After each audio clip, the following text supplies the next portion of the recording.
Pagising mo sa umaga, may bago na namang mga balita. Tumataas ang krimen, mga batang nawawala. Sa lahat ng dako may nagaganap, kahit sa isang iglap. Ang tao ay lalong naghihirap, kahit pa nagsusumikap. Isinumpa na ba ang mundo dahil sa samot-saring kasalanan?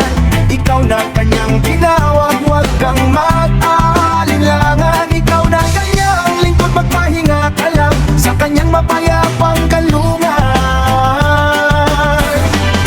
Makinig ka, mawala ng mga bundok, ngunit ang pagsinta ng Diyos sa'yo ay hinding-hindi ka malilimot. Ang mga tampalasan sa'yo man ay nakapalibot. Huwag kang matatakot dahil kasama mo ang Diyos. Makinig ka, ikaw na kanyang pinili.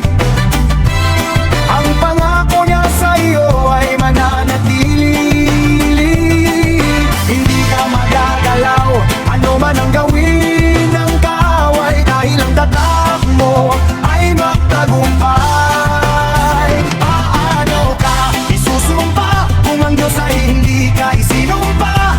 Pinagpala ka ng lubusan at hindi ito mababago ng sinuman, dahil ang layunin ng Diyos sa iyong buhay ay pagpalain at magtagumpay. Ano man ang kakaharapin mong laban, palaging naroon siya upang ika'y pangunahan.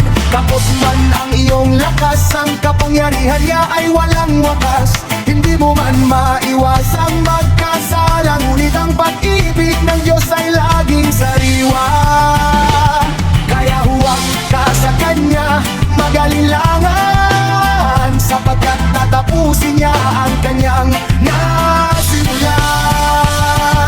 Marami mang magnanaisa, ika'y pabagsakin sa harapan ng marami. Ikaw ay pahiyain, ayaw nilang makita kang umangat. Kaya sila ay nagkakagulo upang ikaw ay sa iba pamatat. Malagim man ang kanilang mga balak, dahil tuluyan naglaho sa puso nila ang pusilak. Hindi pa rin nila mapipigil ang iyong pag-angat, dahil ang makapangyarihang yakap ay mula sa bukong na anak na ating tagapagligtas.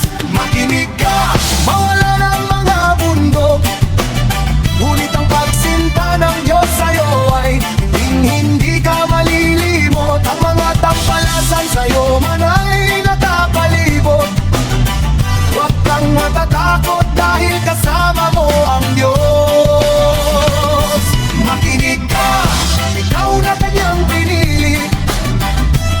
Ang pangako niya sa'yo ay mananatili.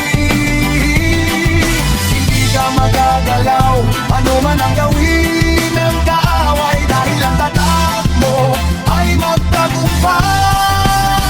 Paano ka isusumpa kung ang Diyos ay hindi ka isinumpa? Pinagpala ka ng lubusan at hindi ito mababago ng sinuman, dahil ang layunin ng Diyos sa iyong buhay ay pagpalain at magtagumpay. Ano man ang kakaharapin mong labang, palaging naroon siya upang ika'y pangunahan. Kapos man ang iyong lakas, ang kapangyarihan niya ay walang wakas. Hindi mo man maiwasang magkasala, ngunit ang pag-ibig ng Diyos ay laging sariwa. Kaya huwag ka sa Kanya mag-alinlangan, sapagkat tatapusin niya ang Kanyang nasimulan. Makinig ka, mawala ng mga bundok, ngunit ang pagsinta ng Diyos sa'yo ay hinding-hindi ka malilimot. Ang mga tampalasan sa'yo man ay nakapalibot. Huwag kang matatakot dahil kasama mo ang Diyos.